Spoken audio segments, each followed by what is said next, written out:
आणि आता वळूयात राज्यातल्या अन्य काही बातम्यांकडे। राज्यामध्ये अवकाळी पावसानं पुन्हा एकदा शेतकऱ्यांच्यावर जोरदार मारा केलाय आणि त्यामुळे आधीच संकटात सापडलेला शेतकरी आणखीन चिंतेत सापडलाय। याच दरम्यान मुख्यमंत्री त्यांच्या मंत्र्यांचं अयोध्या दौऱ्याकरता रवाना झाल्यानं विरोधकांनी टीकेची झोड उठवली आहे। अवकाळीच्या दुसऱ्या फेऱ्याचा मार, पीक नुकसानीनं शेतकरी पुन्हा बेजार। अयोध्येऐवजी शेतकऱ्यांच्या बांधावर जा, शिंदेंच्या अयोध्या दौऱ्यावर खडसेंचा वार।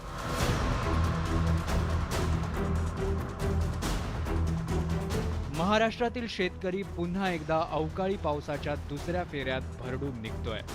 विदर्भ, मराठवाडा, उत्तर महाराष्ट्र, पश्चिम महाराष्ट्र आणि कोकणातील काही भागाला अवकाळी पावसाचा फटका बसलाय। अचानक आलेल्या या पावसानं अनेक जिल्ह्यांमधील मूग, ज्वारी, कांदा, आंबा आणि भाजीपाल्याचं नुकसान झालंय। एकीकडे शेतकऱ्यांचं नुकसान आणि दुसरीकडे शिंदेंच्या शिवसेनेसह सत्ताधारी नेत्यांच्या अयोध्या दौऱ्याची लगबग। यावरून आता विरोधकांनी मुख्यमंत्री एकनाथ शिंदेंच्या अयोध्या दौऱ्यालाच लक्ष्य करण्यास सुरुवात केली आहे।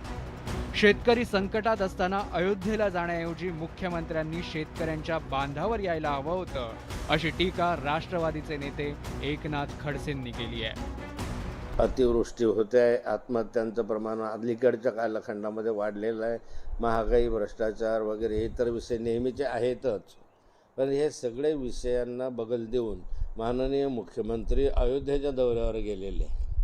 म्हणजे भगवान श्रीरामाकडे आता काय मागताय ते नंतर लक्षामध्ये येईल। मला वाटतं भगवान श्रीरामाचं दर्शन घेण्यामध्ये काही गैर आहे अशातलं नाही आहे, परंतु अशा अवस्थेमध्ये जाणं हे चुकीचं आहे। एकनाथ खडसेंच्या या टीकेला सत्ताधाऱ्यांनीही प्रत्युत्तर दिलंय। जे महाराष्ट्रातील लोकांच्या हिताचं काम असेल ते मुख्यमंत्री करतील। खडसेंनी त्यांच्या पक्षात लक्ष घालावं असा टोला उदय सामंतांनी लगावलाय। मागच्या 2.5 वर्षामध्ये देखील अनेक वेळा अवकाळी पाऊस पडला होता, अनेक वेळा करोनाचं सावट होतं, अनेक वेळा अनेक गोष्टी घडलेल्या होत्या।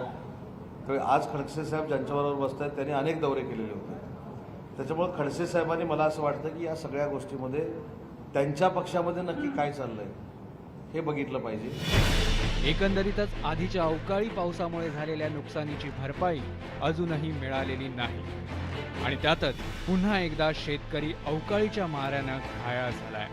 अशा वेळी शेतकऱ्याला मदत करण्याऐवजी राजकारणी लोक राजकारणात व्यस्त असल्याचं दिसतंय। पण आधीच उशीर झाल्यानं राजकारण न करता शेतकऱ्यांना आधी मदत दिली जावी हीच अपेक्षा। Bureau report, news 18 Lokmat.